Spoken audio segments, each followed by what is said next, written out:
When it comes to people's opinions on movies, we live in an era of extremes. A film is either the best thing ever, or it's an abomination that any right-minded human should be ashamed of liking. But when it comes down to it, what exactly makes those bad films worthy of that hate?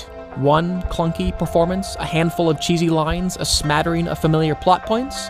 And perhaps more importantly, is there found beneath that egregious element something missed? Something good, something actually worth our time. Maybe, maybe not. But let's find out together. Welcome to Film Negative.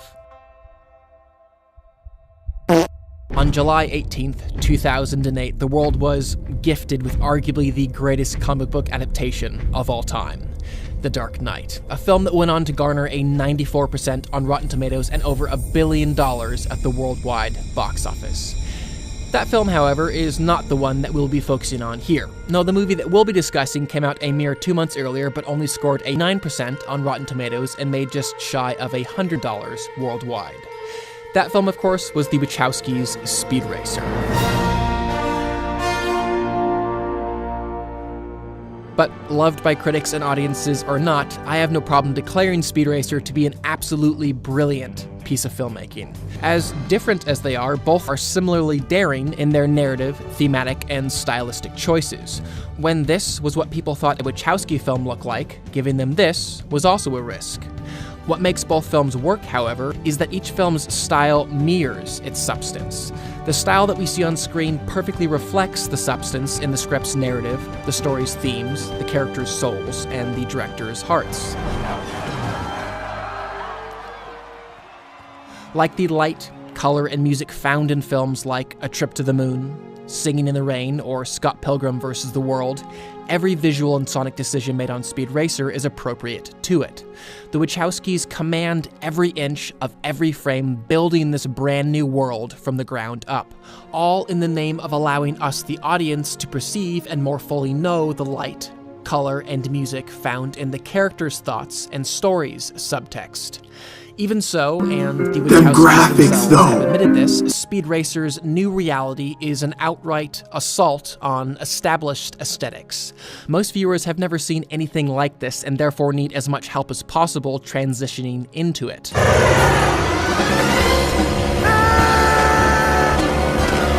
He's gonna crash again!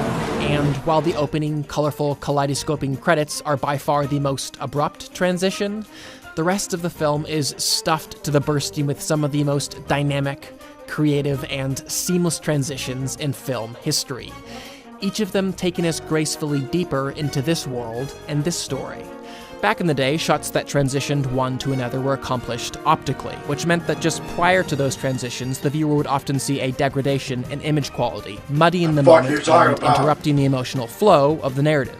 Every blessed move is flawlessly handled, not only maintaining the same textured reality from one shot and one scene to the next, but bursting with a kind of energy and uniqueness that declares, this is the kind of film that you are watching. Energetic and unique though they are, the Wachowskis aren't simply showing off with these transitions. They're also using their fluidity and rapid-fire occurrences to pull us gracefully through their narrative. One moment we are here in this scene, and the next we're here in this one. The opening 17 minutes of Speed Racer alone are a masterclass in this technique. In it, they see brilliant, more colors, challenging than segueing from light, one visual to the next, swirling motion, and from one tone to the next. Which Speed Racer also experience that light, fun, not only do the handling of the visuals a better way than to treat the visuals from one type of photography to the other, one character's point of view to the other, pedestrian tone to another. Wachowskis, they, in an even larger sense, ensure that they never lose their effectiveness. The Wachowskis continue to develop and evolve their style, patiently saving the most exciting color, and the Wachowskis are enabled to all the more make films best and a tone that may have at one time more than that will find ourselves somehow now so skeptical and serious. And while that's the Wachowskis yet again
Head on. Apply directly to the forehead. Head on. Apply directly to the forehead.